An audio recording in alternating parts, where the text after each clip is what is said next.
अरविंद केजरीवाल यांच्या अंतरिम जामीन अर्जावरती उद्या निर्णय येण्याची शक्यता आहे। उद्या सुप्रीम कोर्टामध्ये जामीन अर्जावरती सुनावणी घेतली जाणार आहे। ईडीकडून सुप्रीम कोर्टामध्ये प्रतिज्ञापत्र सुद्धा दाखल करण्यात आले आहे। आणि याविषयी बोलत आमचे प्रतिनिधी शिवाजी काळे आपल्या सोबत आहेत। शिवाजी, काय नेमके आताचे अपडेट्स मिळत आहेत? कारण उद्या जामीन मिळू शकतो, गेल्या अनेक दिवसांपासून ते कोठडीमध्ये आहेत।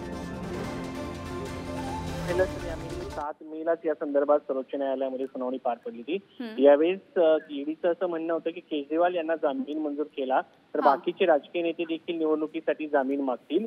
आणि दुसरीकडे सर्वोच्च न्यायालयाचं असं म्हणणं होतं की ऐन निवडणुकीच्या काळामध्ये जनतेने निवडून दिलेल्या मुख्यमंत्र्यांना अशा पद्धतीने कारागृहात ठेवणं योग्य नाही। निवडणुका ह्या 5 वर्षातून एकदा येतात। हा निवडणुकीत प्रचार करण्यासाठीची ही वेळ आहे, ही वेळ परत येणार नाही। त्यामुळे दिल्लीच्या मुख्यमंत्र्यांना एक सशर्त जामीन मंजूर होण्याची शक्यता व्यक्त केली जात होती।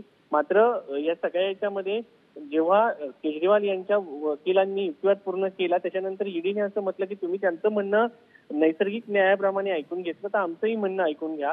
त्यानंतर या सगळ्या प्रकरणावरती 7 मेलाच केजरीवाल यांना जामीन मंजूर होण्याची शक्यता होती। मात्र आता ईडीने त्यांचं म्हणणं प्रतिज्ञापत्राद्वारे सर्वोच्च न्यायालयात सादर केलंय। त्यांचं म्हणणं आहे निवडणूक प्रचार हा काही मूलभूत अधिकार नाहीये, त्यामुळे अंतिम जामिनासाठी तो आधार असू शकत नाही। निवडणुकीच्या नावाखाली जामिनावर सोडण्याचा प्रयत्न झाला तर एक चुकीची परंपरा निर्माण होईल, कारण अनेक नेते हे निवडणूक काळामध्ये कारागृहात असतात, त्याचबरोबर त्यांना मतदानाचा अधिकार देखील नसतो। या सगळ्या बाबींचा आधार घेता एखाद्या व्यक्तीला अंतरिम जामीन दिला जाऊ शकत नाही। ठीक आहे, त्यामुळे अगदी शिवाजी, उद्या सुप्रीम कोर्टामध्ये नेमकं काय होणार बघणं महत्त्वाचं आहे। तुम्ही असे सोबत राहा, आणखी काही अपडेट्स घ्यायचे